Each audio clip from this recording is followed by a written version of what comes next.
Andre, Andre Rosiade, lu itu sadar gak sih lu itu siapa? Andre, lu itu anggota DPR RI, harusnya jangan kayak gitu pemikiran lu. Kok bisa seperti itu ya? Statement-statement yang lu lontarkan ke media, ke publik ya. Andre, harusnya sebagai anggota DPR RI, lu itu harus punya pemikiran yang bijak, yang menyatukan, yang tenang, yang mengayomi, yang sejuk-sejuk aja lah Andre. Kok jadi kayak gini? Gue kagak habis pikir nih sama mikiran lu, Andre. Andre, gara-gara postingan lu ini, lu udah buat kecewa nih para fans dari Timnas Indonesia, para supporter, kami semua yang mencintai sepak bola Indonesia. Lu udah bikin kami semua kecewa, Andre. Ya. Dan pokoknya gue nggak mau tahu, Andre, ya. Lu harus nonton video ini.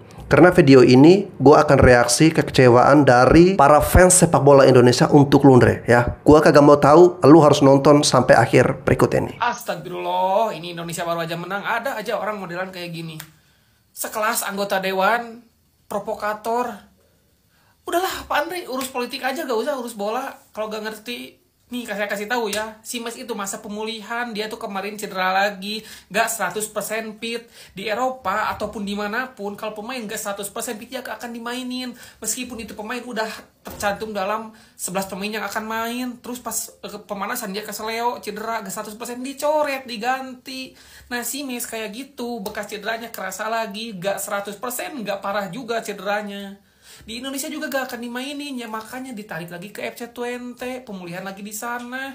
Emang Liga Indonesia dipaksain terus main? Bukan kayak gitu. Mendingan udah urus politik aja, jangan urus bola.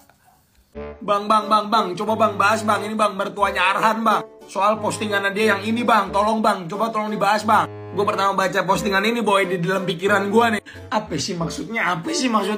Ini udah mau lebaran, bukannya saling memaafkan, saling membersihkan hati. Yaudah, mari kita bahas boy. Alhamdulillah, Indonesia menang. Selamat Timnas Garuda. Semangat Chief Erick Thohir yang secara tegas melakukan pembenahan di internal Timnas. Hari ini Rido membuktikan diri menjadi pahlawan di jantung pertahanan Indonesia. Ini bukti Indonesia tidak butuh pemain yang pura-pura cedera. Padahal hasil MRI-nya menyatakan tidak ada cedera. Yang gak percaya silakan cek aja ke rumah sakit mitra keluarga Cibubur. Gue tahu maksudnya ke El Nyengir kan, Mesilhers kan. Gue tahu maksudnya ke situ. Kalau emang hasil MRI terbukti dia itu nggak cedera, sesuai dengan pernyataan Anda ya Bapak Didi Kasim. Maksud gue Pak Andre Rosiade. Buktiin aja ke publik, buktiin. Kasih unjuk itu ke media. Nih lo buktinya lo kalau misalnya El Nyengir tuh pura-pura cedera. Hasil MRI yang membuktikan kalau dia itu sebenarnya nggak cedera.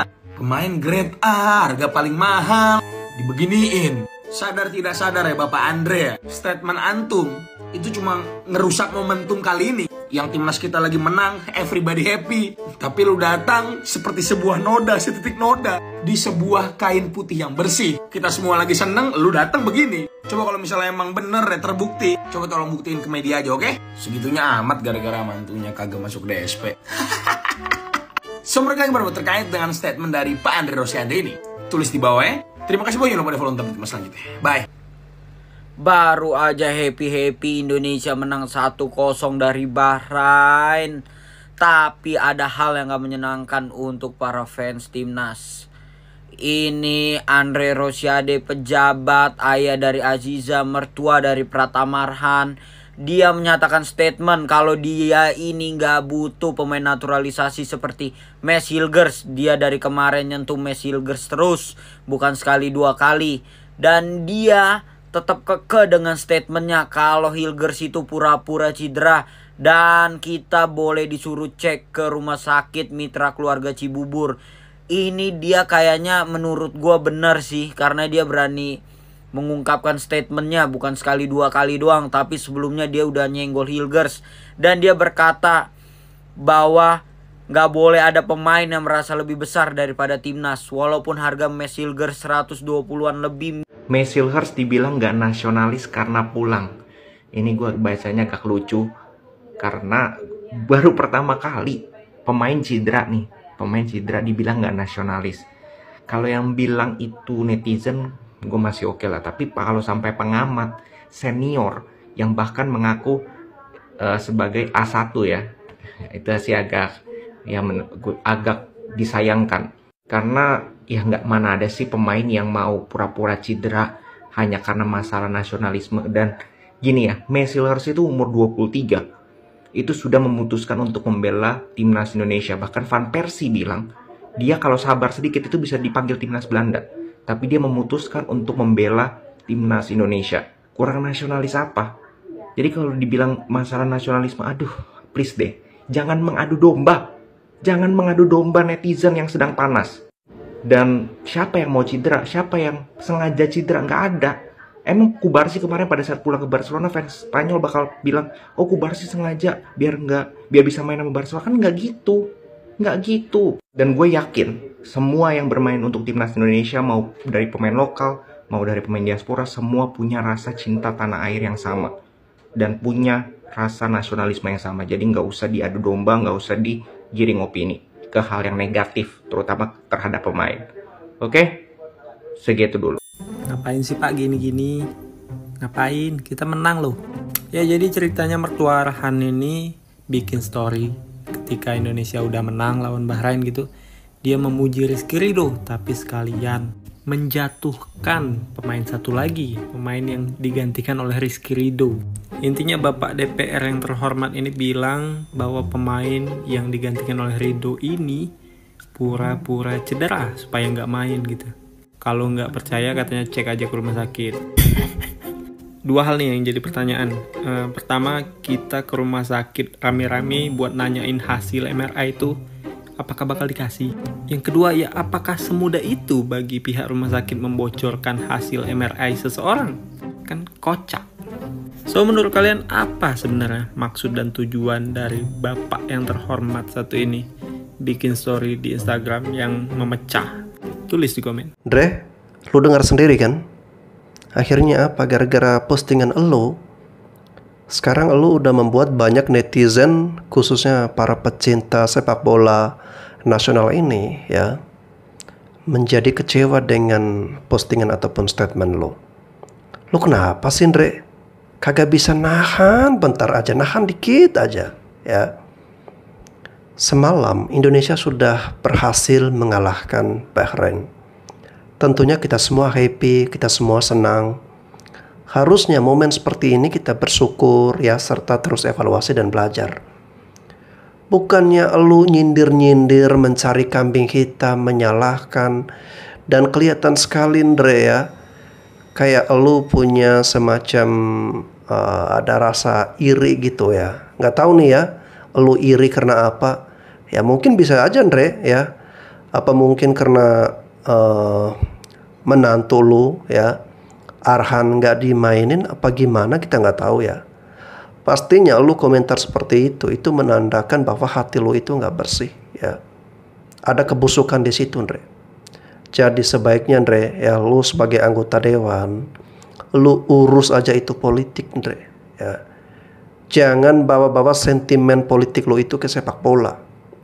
Udahlah, cukup, kemarin kita udah tahu sifat karakter lu. Waktu lu menyerang Ahok ya, lu bilang Ahok kagak boleh diundang ke dewan ya, untuk mendengarkan statement-statement dari Pak Ahok yang akan membongkar kasus korupsi 1.000 triliun ya. Kan lu nggak mau Ahok diundang, lu malah menjelek-jelekan Pak Ahok ya. Dan sekarang mungkin karma dari Pak Ahok, lu sekarang dijelek-jelekan oleh para pecinta dari timnas sepak bola ini ya. Jadi sadar-sadarlah Andre Rosiade. Cukup lu masa lalu sama Pak Ahok, jangan lu bawa ke dunia sepak bola. Yang ada nanti semua orang gak respect lagi, gak hormat sama lu, Andre. Lu bukannya menunjukkan kelas lu sebagai anggota dewan yang terhormat, kok jadi kayak gini sih, Andre. Gimana sih lu? Gua dan semua rakyat Indonesia kecewa sama lu, Andre. Berubah ya, Andre ya. Gua saranin lu segera berubah ya, Andre. Pasti kalian sudah tahu dan sudah melihat postingan ini. Oke. Gue tidak mau bahas terkait dengan postingan ini karena ini terlalu nggak perlu dibahas lah. Terlalu nggak perlu dibahas. Tapi gue mau bahas gambaran besar. Gue melihat lebih besar dibandingkan hanya sekedar membahas per case ya, per pendapat. Mungkin ini akan sedikit kontroversial, tapi gue harapkan kalian mendengarkan dan merenungkan dengan baik apa yang gue sampaikan ini. Ini bukan bersifat untuk menuduh dan memfitnah, tapi ini yang gue lihat dan gue rasakan. Bahwa mungkin gue sebutnya ada pihak gelap. Ada pihak gelap yang memang tujuannya untuk menjatuhkan Pak Erick Thohir dari ketua PSSI. Kalian terserah mau bilang gue baca Pak Erick Thohir, terserah. Tapi jujur, gue merasakan hal itu. Dari pertama kali Pak Erick Thohir menjadi ketua PSSI, terlihat. Ada aja pihak-pihak yang mencoba mengganggu apa yang dikerjakan. Mulai dari protes soal naturalisasi, bagaimana ada isu-isu tertentu terkait dengan pelatih yang lama, lalu juga isu-isu tertentu tentang liga. Itu selalu ada pihak yang membahas atau mengangkat isu itu di tengah-tengah. Kita ini harus bersatu untuk membela timnas, atau di tengah-tengah timnas itu sedang main. Pasti ada aja pihak tertentu yang gue sebut dengan pihak gelap. Dan pihak gelap ini tidak independen. Dia itu digerakkan oleh salah satu, ya adalah pihak tertentu yang tujuannya jelas untuk menghancurkan dan mengkudeta, ibaratnya mengkudeta Pak Erick Thohir. Karena Pak Erick Thohir ini ibaratnya direktur dalam sebuah perusahaan, dia ini melakukan pekerjaan dengan baik. Apa gebrakan-gebrakannya semua baik. Dan untuk menjatuhkan dia tidak bisa straight. Karena ya nggak ada dasarnya. Ujung-ujungnya yang digunakan oleh pihak gelap ini adalah kekuatan massa, emosi dari masyarakat atau pihak yang banyak. Dan cobalah digiring mulai dari isu pemecatan dan sebagainya sampai sekarang kemarin isu Mesilas dan sebagainya. Ini tujuannya untuk membuat situasional timnas, iklim sepak bola kita ini jadi nggak baik. Dan mereka hampir berhasil melakukan itu. Mereka hampir berhasil. Kalau saja Indonesia tidak menang Bahrain kemarin, Pak Erick Thohir yang akan disorot. Kemarin aja lawan Australia kalah, itu Pak Erick Thohir itu dihajar. Pak Erick Thohir doang masalahnya. PSSI itu bukan hanya tentang ketua. Exco-nya itu harus diperhatikan. Orang-orang di sekitar Pak Erick Thohir di PSSI itu harus diperhatikan. Karena yang punya koneksi yang luar biasa, yang punya gebrakan luar biasa itu cuma Pak Erick Thohir, yang lain. Ya, kalian tahu nama-namanya, itu sudah sangat familiar dari dulu. Ini ya pihak-pihak yang harus diperhatikan sebenarnya. Tapi mereka sudah prepare dengan sangat baik untuk bisa menjatuhkan Pak Erick Thohir. Sudah jelas ini. Ya, dari kelihatan tuh situasionalnya, momentumnya, dinamikanya. Dan mereka hampir berhasil. Kalau saja Indonesia nanti lawan China, pasti akan digoreng lagi, pasti akan ada isu-isu lagi percaya sama gue. Akan ada isu-isu yang berupaya untuk menjatuhkan atau membuat keributan di seputar tim nasional Indonesia. Karena itu yang menjadi fokus Pak Erick Thohir kan. Jadi kita tunggu saja. Gue tidak akan mau banyak untuk membongkar apa-apa. Nanti kebenaran akan terbuka sendiri. Tapi jangan percaya terhadap pihak-pihak yang atau pengamat-pengamat yang merasa bahwa dirinya dekat atau apa yang pendapatnya beda pun itu bisa jadi disetting. Ibaratnya dalang punya wayang, memang kalau ditakdirkan untuk berantem ya berantem. Tapi mereka dari satu dalang yang sama. Oke, segitu dulu. Oke, pokoknya udahlah ya, kita nggak usah fokus dan bahas lagi si Andre karena ya nggak ada gunanya, terserah dia. Justru semakin dia seperti itu, semakin banyak orang-orang yang kecewa dan tidak suka sama dirinya ya. Oke guys, kita lanjut saja ke komentar atau reaksi netizen-netizen yang puas semangat dengan penampilan dari tim nasional kita semalam mengalahkan Bahrain dengan kemenangan tipis 1-0. Kita dengarkan dulu, kita lihat dulu berikut ini. 1-0 lur, 1-0. King Indo main ngeri. Babak pertama ini Paes sampai nganggur loh, saking apike maine. Wih, aku yakin Paes mung velocity-an, Cuk. Wih, edan. Yo ngene iki, maine Bahrain lak gak ketulung wasit yo ngene iki. Apa nih wasit botak wingi renek. Entek-entek Bahrain. Aku ndelok raine pelatih Bahrain saweneng aku. Sumpek raine. Raine sumpek kaya sesuk ora dijak riyoyo. Pak De Patrick senyum, full senyum Pak De Patrick. THR cair. Kalau Real Madrid punya Bellingham, Barcelona punya Pedri, King Indo punya El Diam dan bermainlah Ricky Kambuaya. Gila, performa dia semalam itu GG banget ya. Gua sangat-sangat menantikan momen ini di mana akhirnya kakak Ricky dimainkan di pertandingan besar. Gelandang Indonesia yang super underrated, gue bilang ya, jarang banget disorot. Padahal ya pemain ini punya visi, punya skill, ya, punya ketenangan yang jarang dimiliki gelandang-gelandang Indonesia saat ini, bahkan dunia kali ya. Dan jujur aja, gua masih belum move on sama Trivela dia semalam. Itu kelas dunia banget, kampret bisa gitu anjing. Kakak Ricky itu terlalu gagah, kakak Ricky. Sumpah itu kalau misalkan dikonversikan gol oleh Eliano, aduh bakal keren banget itu asli. Pokoknya selamat buat kakak Ricky Kambuaya. Satu pesan saya kakak Ricky, tetaplah konsisten, dan kakak Ricky itu adalah bukan sekedar pemain ya. Kakak Ricky itu adalah aset dari Katong di Timur ya. Kakak Ricky itu adalah mutiara Indonesia Timur. Buat oleh Romeni, I love you. Buat Bahrain, rasain lu. Enak lu ya, gimana rasanya kalah? Hah? Panik nggak? Panik nggak? Paniklah, masa enggak? Pulang dengan air mata. Dengan hasil ini, Timnas Indonesia naik ke peringkat 4 ya guys ya. Oh ya, selamat buat Bang Aditko, dapat jersey dari gua. Langsung DM ke gua ya Bang, alamat lengkap abang. Buat yang kalian mungkin belum terpilih, kalian gak usah marah, gak usah kesel, karena gue cuma nyediain 1 jersey, dan setelah gue pilih secara acak, abangnya yang dapet. Berarti belum rezeki kalian. Gimana nih menurut kalian? Siapa pemain yang bagus banget hari ini mainnya selain Bang Ole? Kalau gua jelas Rizky Ridho, produk Liga Indonesia nih bos. Kagak kaleng-kaleng itu abangku. Gimana nih menurut kalian? Tulis di kolom komentar. Dadah. Halo Pak Clifford. Nah ngene lho Pak, mainnya Indonesia mantap. Formasi ini genah, ora gambling kayak wingi. Nggih di pertahanan ya Pak ya. Karo iki Pak, ngapunten wingi sempat mikir jenengan botoh ya Pak. Sempat mikir sampean penjudi ulung masang Australia. Ngapunten, iki matur suwun sangat 3 poin ke Indonesia nggih Pak. Tolong di pertahanan, ojo masang nah ya Pak ya. Nggih. Karo iki prediksi Jepang Indonesia padang apa peteng Pak niki Pak? Halo Pak Clifford. Makan tuh ya Total Football. Kembali lagi ke setelan awal ya, main direct football, counter attack ya.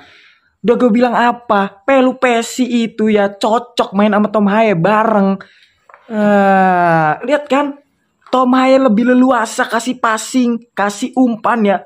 Anjir cok. Itu gol ya, umpannya Tom Haye, visioner. Apa? Terbukti lagi, Bang Jai lebih enak duet sama Ridho ya. Baguslah Clevert ya. Denger ocehan gua waktu yang kalah lawan Australia, mainin Pelu Pesi, duetin Ridho sama Bang Jai, udah paling bener. Mantap Clevert ya. Mainnya juga ganti, bukan Total Football, counter attack direct football. Anjay, Ricky Kambuaya mantap juga coy. Trivela itu kalau masuk ya udah sekelas Modric coy. Singkat dan padat, King Indo is back. Buset dah, gimana rasanya Bahrain? Di ulur-ulur waktu, gimana rasanya? Enak gak? Ya, King Indo menang 1-0 lawan Bahrain ya guys. Yang ngegolin di sini ada Ole Romeni, 2 match 2 gol. Buset dah, bener-bener 3M banget ya guys ya. Dan juga ada back-back itu ya, Bang Jai dan juga Rizky Ridho konsisten banget, dan juga Justin Hapner si preman anjir. Dan juga Joy Pelu Pesi, buset itu Joy Pelu Pesi kenapa nggak dari kemarin masukin Joy Pelu Pesi itu diduetin sama Tom Haye. Buset itu kokoh banget weh rasanya. Tom Haye ngatur ritme permainan, Joy Pelu Pesi jatuh-jatuhin semuanya coy, dibantai-bantai itu sama Joy Pelu Pesi weh. Set. Dan juga ada pemain yang dimana tuh kagak disorot tapi emang GG banget ya, itu adalah Ricky Kambuaya weh. Top weh Ricky Kambuaya, kakak Ricky GG banget weh. Set dah, kalau kayak gini cara coy ya, kita masih ada peluang untuk ke next round di Pildun ya guys ya. Tetap dukung King Indo di Pildun guys, OTW Pildun guys. Kita kawal King Indo ya guys ya. Set dah. Masih gak nyangka jujur aja coy ya, punya striker sejago Ole Romeni weh. Oke guys, kita mendoakan bersama-sama agar tim nasional kita di sisa pertandingan, masih ada 2 laga nanti saat melawan Cina, kita bermain di kandang ya. Tentu ini merupakan potensi kemenangan yang sangat besar bagi tim nasional kita apabila kita konsisten dan semakin baik penampilan kita, ya. Dan semoga nanti saat melawan Jepang, ya kalau ada keajaiban, ada mukjizat, mudah-mudahan saja kita bisa memberikan kejutan dengan menang atas Jepang, guys, ya. Mungkin kedengaran ini aneh atau ini mustahil, tapi dalam sepak bola bisa saja itu terjadi, guys, ya. Dan kalaupun skenario itu berjalan, 2 laga berikutnya kita menang semua, guys, ya, otomatis kita bisa melangkah maju menuju Piala Dunia, ya. Tapi tentunya harus hitung-hitungan dengan Australia yang saat ini sudah mantap di posisi kedua. Ya, semoga kalau 2 pertandingan berikut mereka imbang ataupun mereka kalah, ya, itu akan membuka semakin lebar peluang atau kesempatan dari timnas Indonesia untuk lolos langsung ke Piala Dunia, guys. Oke guys, saya kira itu saja. Sampai jumpa lagi di konten-konten saya selanjutnya.